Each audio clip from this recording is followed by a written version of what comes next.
Menjujur, selamat siang. Saya Sonia, saya host Sorataras Podcast. Pada siang hari ini saya sedang berada di Inti Pemkap, Usu Sanda Kabupaten Karo. Saya bersama atlet Karo yang berprestasi dan saat ini lebih aktif sebagai pelatih di Usu Sanda Kabupaten Karo. Langsung saja kita sambut narasumber kita pada siang hari ini, yaitu Coach Henry Tarigan dan Coach Dona Ajis Sitepu. Menjua-jua, Coach. Silakan duduk, Coach. Oke, Coach. Gimana kabarnya nih, Coach? Kabar baik. Kabarnya baik ya. Kalau nggak baik kita nggak mungkin ketemu ya pada siang hari ini ya, Coach ya. Oke, sejauh ini apa nih kesibukannya, Coach? Apakah hanya sibuk dalam berlatih atau ada kesibukan lainnya? Kalau saya pribadi lumayan sibuk sih. Lumayan sibuk ya, Coach ya. Termasuk sibuk ngelatih juga. Namanya kita di Tanah Karo, ke ladang juga gitu. Oh iya. Cuman fokusnya sekarang fokus di kepelatihannya memang. Pelatihannya ya. Kalau Coach sendiri gimana nih, Coach? Ya, semenjak saya pensiun di tahun 2022, mungkin saya lebih fokus ke pekerjaan, di mana saya juga sebagai ASN di Pemprov Su. Sekarang di OPD Dinas Sosial. Jadi selain itu memantau adik-adik untuk latihan bagaimana. Iya, ini Coach Henry ini salah satu senior ya, Coach ya, bisa dibilang senior ya, Coach, dalam melatih generasi ini ya, Coach ya, generasi penerus ya, Coach. Ya. Dalam melatih ini, Coach, tentunya para pelatih bukan hanya melatih, tentunya membentuk, Ya, membentuk benar. karakter. Sejauh ini, Coach, selama jadi pelatih, ada nggak kendala suka dukanya nih, Coach? Apalagi bisa dibilang untuk membentuk, untuk menjadi satu bintang itu. Seperti itu, seperti Coach Henry Tarigan nih, siapa sih yang nggak kenal Coach ya? Kayaknya sudah lumayan dikenal nih ya, Coach ya? Lumayan. Lumayan ya, lumayan. Gimana nih, Coach? Apa nih suka dukanya nih, Coach? Ya, suka dukanya mungkin ketika kita membentuk sebuah satu atlet, itu bagaimana kita membentuk pondasinya ya kan. Pondasinya bagaimana kita membentuk disiplin seorang atlet, di mana untuk menjadi seorang atlet pastinya dia keluar dari kebiasaan-kebiasaan di zona nyamannya. Iya. Di mana dia harus disiplin, jatuh bangun, mungkin dalam proses tadi mungkin cedera, bagaimana dia mengatasi cederanya, dan ketika bertanding dia juga harus mengendalikan rasa takutnya. Jadi proses tadi memang butuh waktu yang panjang, tapi kami dari pelatih-pelatih Tanah Karo selama ini tetap konsisten sehingga berhasil melahirkan atlet yang berprestasi seperti itu. Hebat sekali ya, Coach ya. Punya banyak perjuangannya juga ya, Coach. Banyak. Ini saya mau tahu nih, Coach, untuk bisa konsisten, karena olahraga wusu ini adalah olahraga yang bersentuhan kontak fisik. Iya, betul. Kontak Olahraga yang fisik keras. ya, Coach. Kontak fisik seperti itu. Apa-apa aja sih, Coach, tips and triknya untuk Coach mendidik yang namanya didikan itu, Coach, dia yang belum tahu sebenarnya apa itu wusu, bagaimana di dalamnya, dan cara-cara untuk menjaga diri lebih ke seperti gimana ya, bisa kita bilang kayak menjaga energinya, karena kita butuh energi yang lumayan kuat juga loh di dalam olahraga ini gitu.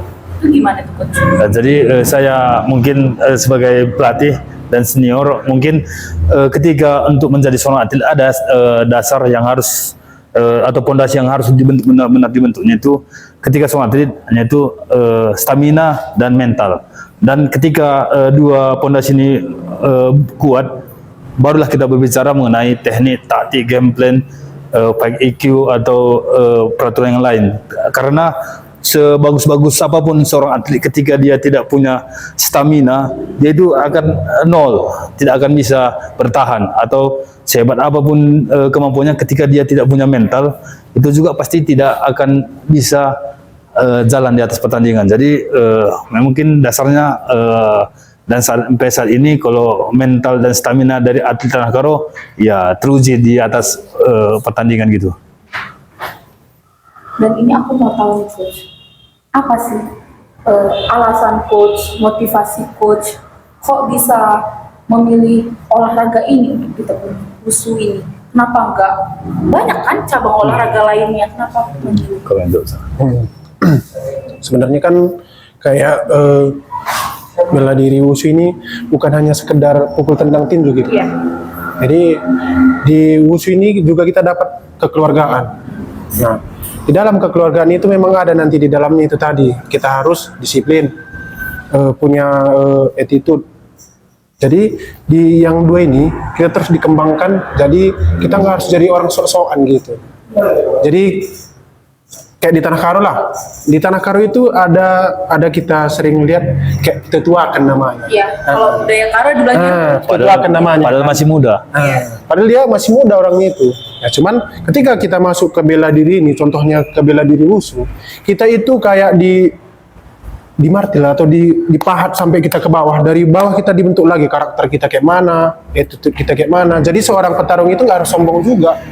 Makanya dari situ misalnya kayak senior, kayak pelatih kita juga mengajarkan kita itu tentang proses. Ketika kamu sampai di proses itu semakin ke atas, bukan harus sombong, nggak harus sok-sokan juga.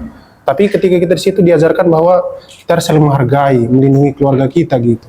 Itu dari aku. Kalau dari abang ini, cara teman. coach sendiri gimana tuh coach? Ya, sama. Karena kan untuk menjadi seorang juara pastinya dimulai dari mental dan disiplin. Dan karena untuk jadi mencapai puncak seperti itu pasti akan menjalani proses jatuh bangun. Jadi satu cuman kuncinya untuk bisa sukses hanya itu satu kata, bertahan. Karena walau seperti apapun situasinya, ya bertahan. Untuk menjadi apapun itu kita harus siap dari dasar dulu ya. Iya, karena kan pasti jatuh bangun kan. Iya, itu udah Jangan proses. nanti ketika ada sedikit masalah jatuh, karena ada istilahnya ketika kamu jatuh 7 kali, bangkit 8 kali katanya. Seperti itu ya teman-teman ya, sangat memotivasi sekali untuk kita gitu. Jatuh 7 kali dan bangkit 8 kali, seperti itu ya coach ya. Dan gimana nih menurut coach nih, selama coach kira-kira udah berapa lama nih bergabung di olahraga ini? Mungkin satu-satu ya, saya Iya, dulu. coach. Mungkin saya mulai bertanding di tahun 2010. Mungkin dari pertama atlet dari 2006 gitu, 4 tahun ke latihan wushu, sehingga di awal karir saya di 2010 saya terus juara nasional sampai tahun 2007 ya. Jadi ada 8 kali berturut-turut juara nasional.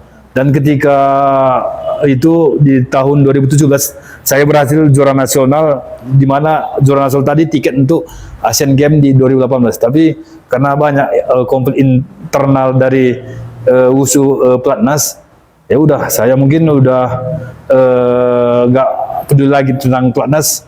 Pas ketepatan pada waktu itu saya sudah punya jadwal tanding untuk di One Pride. Jadi ketika 1 minggu setelah saya berhasil juara nasional, 1 minggu lagi saya tanding di debut One Pride, ketika itu melawan Sukardiwuran. Syukurlah saya bisa berhasil menang dalam waktu 2 menit kemarin. Hebat sekali ya teman-teman ya.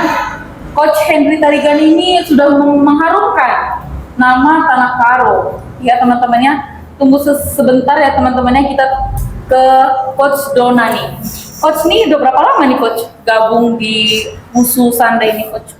Kalau saya pribadi sebenarnya masih baru sih. Saya itu bergabung di Wushu Sanda tahun 2021. Masih baru ya Coach ya? Masih baru. Cuman dalam Wushu Sanda ini agak menarik gitu. Iya. Kenapa? Saya bertemu Wushu Sanda ini di umur yang udah dibilang mulai habis gitu. Di kepala 3. Jadi yang sangat saya senangkan di sini sama pelatih saya, kebetulan pelatih itu kan sekarang lagi di Medan, memegang kepala pelatih Wushu Sumut juga. Untuk persiapan PON di PON. Sumatera Utara, Aceh. Nah, dari situ tadi yang diterangkan oleh abang senior saya, ketika kita masuk di Wushu ini memang harus punya karakter disiplin. Jadi kalau aku masuk ke Wushu 2021 bulan 9. Nah, terus di saat itu latihannya cuma 3 bulan. Terkadang kayak terkesan sombong juga kan gitu. Latihan 3 bulan, ada event namanya Forprop. So, di situ saya ngambil kelas 75, kelas berat.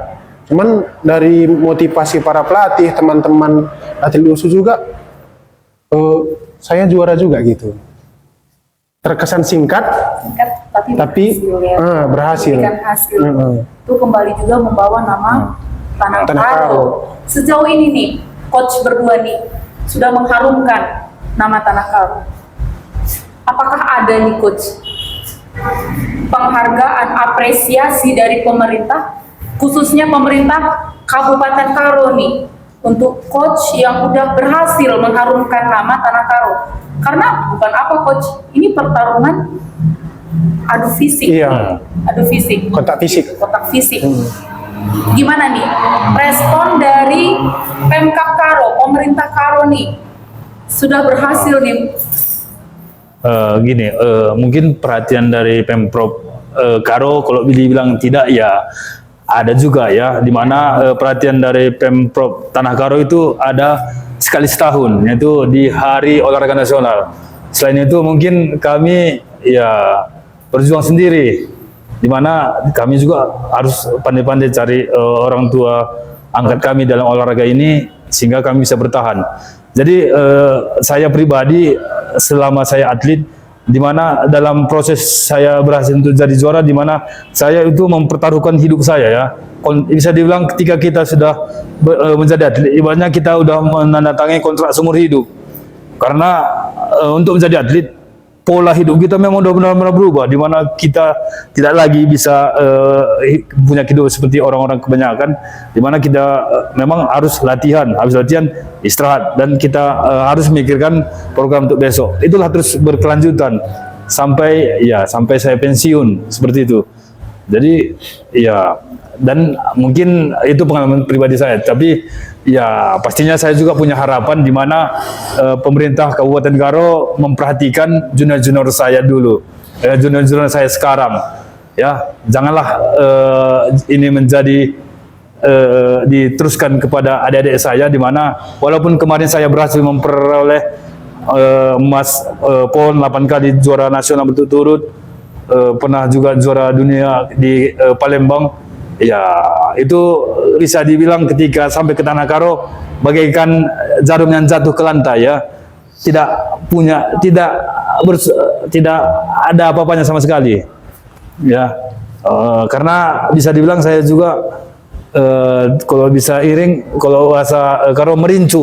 Ya. Merincu, kita nengok dari daerah yang lain bagaimana apresiasi daerah dari, contohnya dari Simalungun, di mana mungkin saya sebut nama juga ya, JK Saragih, ketika dia kembali ke daerahnya, perhatian dari pemerintahnya membuat kami dari Tanah Karo triluh kadi merincuh bagai ngenen hundikan kami baci bagah, mungkin dalam pemikiran kami dengan hati yang paling dalam.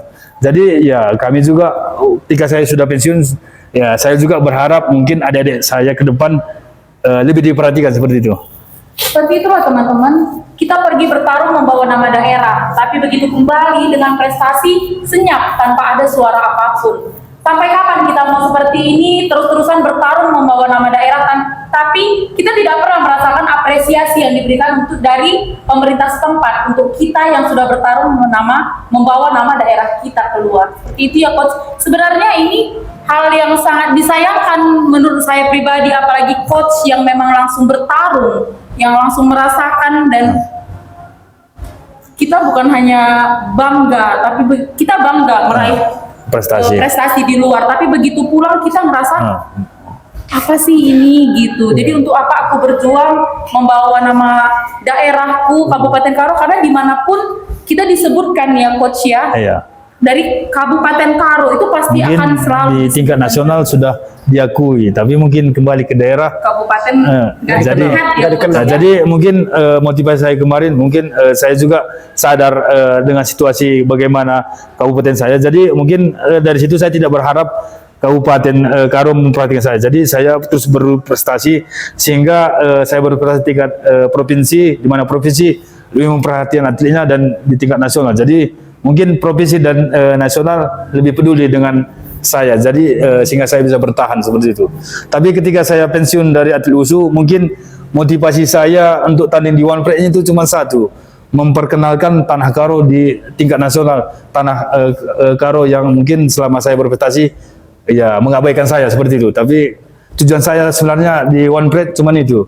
Ketika akhirnya kemarin, mungkin di 2022 kemarin saya membuat keputusan yang berat, di mana mungkin saya kemarin satu-satunya ketika saya ditanya apakah kamu bisa merebus sabu, saya menjawab ya yakin. Kenapa enggak? Karena saya yakin, saya tahu kemampuan fighter-fighter di One Plate. Tapi saya juga seperti dibilangnya, saya percaya diri, tapi saya tahu diri juga. Ya, saya tahu diri bagaimana fasilitas saya untuk merebut sabu. Jadi seperti yang saya bilang tadi, saya tahu diri.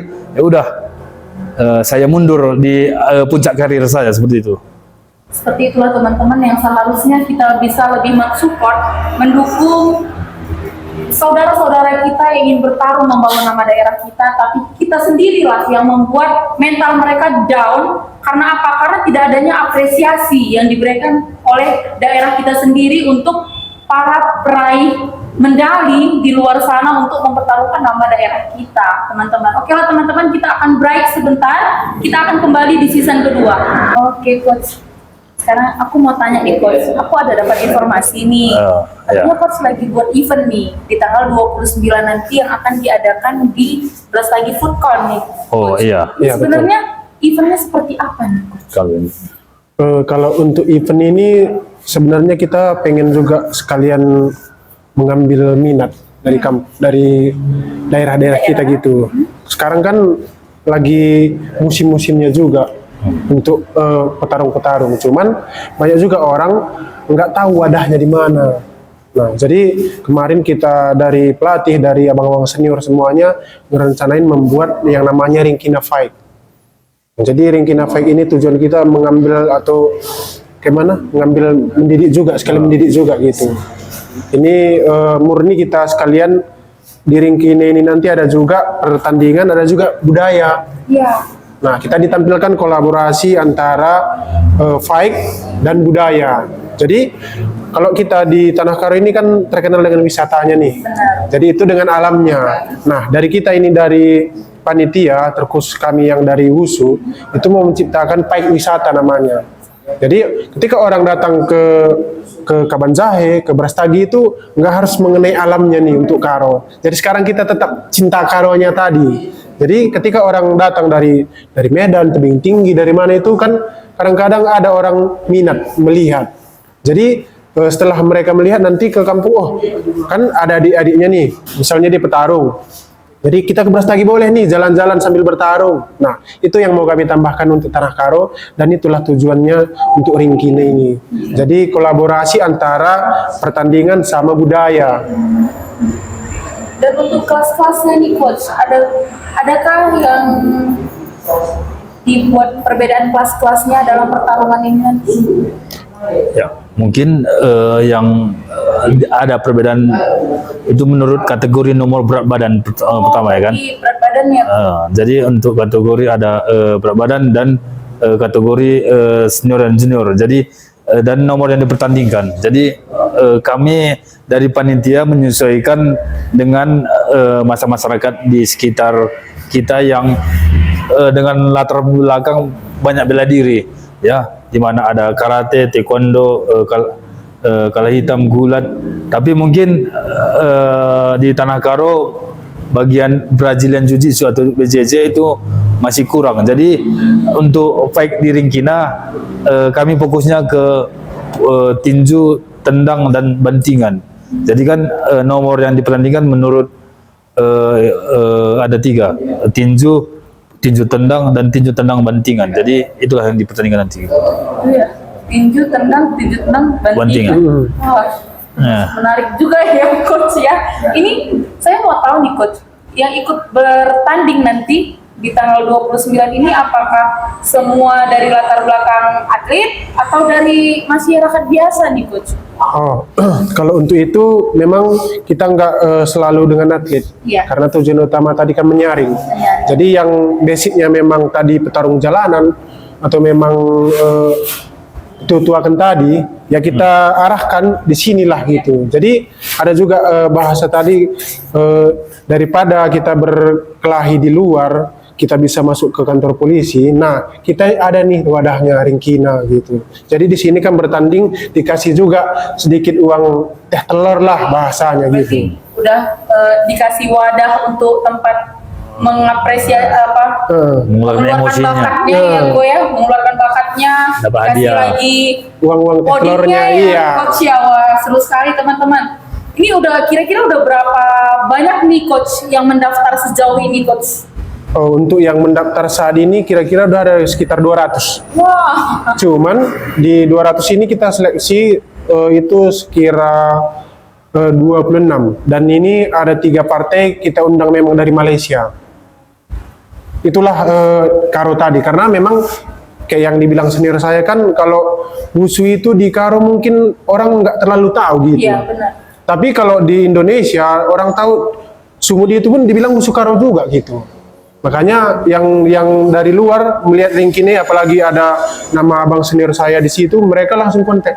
Kami bisa nggak? Begitu juga yang kemarin ada dari Aceh, ada dari Tebing Tinggi. Kami bisa nggak? Cuman untuk saat ini karena kita mau menjaring adik-adik kita fokus dulu sama yang dari daerah Karo. Cuman kemarin karena Malaysia itu ya kami ikut ya dimasukkan sama abang ini gitu. Berarti ini bukan hanya dari Tanah Karo juga ya coach, ada Iya. tamu kita juga Iya. ya dari Malaysia ya. Iya. Menarik sekali ya coach ya. Sejauh ini coach nih, kan ini pertarungannya kita adakan minggu depan ya coach. Iya. Iya, Sejauh tanggal ini udah 29. gimana persiapan ini coach? Kalau persiapan kami bagaimana, kami kan sudah punya pengalaman di bidang masing-masing. Iya. Jadi untuk saat ini progres dari persiapan sudah cukup meyakinkan. Tinggal bagaimana nanti ketika hari bagaimana mengkoordinir semua tim-tim yang ada di lapangan nanti. Berarti udah rampung ya coach, berarti Udah. udah siap untuk menampung ya nantinya ya. Wah seru sekali ya teman-teman ya. Jadi untuk kakak atau teman-teman nanti yang mau melihat pertandingan bisa langsung datang Boleh, ke sana. Coach. Ada juga nanti mungkin nanti pada tambahan, dan di malam nanti ada fight night-nya nanti yang lebih seru untuk malam mengisi malam minggu. Oh berarti itu mulainya dari jam berapa ke jam berapa nih nanti coach? Oh itu kalau dia kita persiapannya dari jam 8 pagi. Di jam 8 pagi itu dari jam 9 sampai jam 11 itu ada namanya technical meeting sama face off. Jadi di situ nanti kita mempertemukan semua petarung saling tatap muka, oh lawan saya kayak mana gitu. Jadi mulainya nanti pertandingan itu di jam setengah 3 sore sampai jam 6. Baru ada lagi nanti yang fight night malam. Nah, di situ memang ada tujuan kami juga, tadi lupa aku bilangnya, karena di Tanah Karo ini kan kurangnya tempat-tempat hiburan gitu. Iya. Nah, selain itu jadi baik wisatanya dan juga sebagai hiburan masyarakat gitu. Oke coach, coach boleh langsung sampaikan ke teman-teman kita yang mungkin nanti mau menonton Oh, di boleh. event kita ini coach, bisa langsung sampaikan coach? Kami berdua. Iya, silakan Sama coach. saya mau gini. Oke, Mujojua, saya Donato Hatas Tepu atau nama bekennya Dona Ajis Tepu, mengajak semua masyarakat Karo tanpa terkecuali untuk datang pada tanggal 29 Juni di Ria Food Court Brastagi. Mari kita dukung putra putri di daerah Karo, karena bukan hanya putra nanti bertanding, ada juga nanti 3 kelas putri. Ayo ramekan, datang gising. Oke, Oke. hebat sekali ya coach. Kira-kira nih boleh nggak coach menunjukin kepada saya nih gimana beberapa teknik wushu boleh. gitu coach? Boleh. Kebetulan ada juga dari kita ya, Dek. Oh, ini ya coach ya. Wah. Adik Dari kita ini. badannya aja udah mulai kebentuk ya coach ya. Iya, Memang- kebetulan ini juga yang mewakili mewakili nanti ya coach. untuk Sumut, pertandingan Porprov Sumut. Oh. Oke, Yang tadi. yang tadi aja. Jab strike, strike, counter, tendang banting.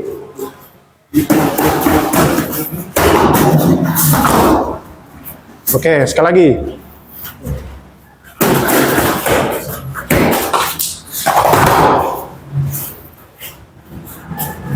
Sekali lagi. Sekali lagi.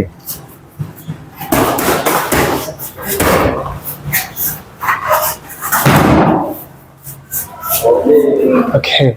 Seru sekali ya coach. Ini sangat mengundang nyali teman-teman. Saya masih melihat beberapa teknik aja. Hebat. Oke coach, sebelum kita menutup acara kita di siang hari ini coach, kira-kira coach bisa kasih nggak motivasi untuk para muda-mudi kita yang khususnya di Tanah Karo yang sekarang kan kita tahu nih coach, sekarang itu muda-mudi kita seperti yang coach bilang tidak tahu kemana meletakkan bakat mereka, membuat keributan di luar, dan ini adalah salah satu wadah yang bisa mereka tuangkan di sini seperti itu. Dan mereka juga banyak sekarang yang kena narkoba seperti itu. Jadi gimana nih motivasi coach yang bisa coach share ke teman-teman kita? Ayo gabung, jangan ke hal negatif, tapi kita ke hal positif yang memberikan banyak manfaat juga untuk kita, coach. Boleh share coach untuk teman-teman kita, coach? Menjua-jua untuk kita semua. Saya Hendrik Tarigan atau Musukaro. Ya, untuk semua anak-anak muda saat ini banyak terjadi pergaulan bebas atau penyalahgunaan narkoba. Ya, untuk mari kita bersama-sama untuk menghindari itu dengan melakukan hal-hal yang positif. Ya, apa yang menurut kalian positif, baik itu seni budaya dan olahraga, ya coba tekuni dia. Apalagi sekarang saat ini setelah dibuka promotor olahraga Ringkina Fight. Jadi persiapkan dirimu apabila kamu memang suka dengan olahraga bela diri.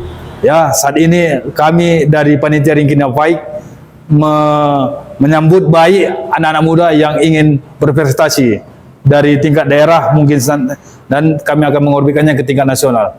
Terima kasih. Kalau coach sendiri bisa kasih sedikit motivasi untuk muda-mudi kita, coach? Oh ya, oke. Menjua, saya juga mengajak adik-adik terkhusus yang masih SD nih. Ketika adik-adik itu main handphone, itu lebih baik kita bermain di sini bersama Abang Ajis gitu. Di sini Abang bakal ngajak kalian berlatih sambil bermain. Jadi dari kelas SD itu kita bentuk. Mudah-mudahan kalian jadi fighter. Biarpun kalian nggak jadi fighter, tapi fisik kalian kuat. Ketika kalian mau jadi tentara, menjadi angkatan-angkatan itu, Abang yakin kalian pasti bisa salah satu di antaranya. Bujur, terima kasih, Mujua-jua.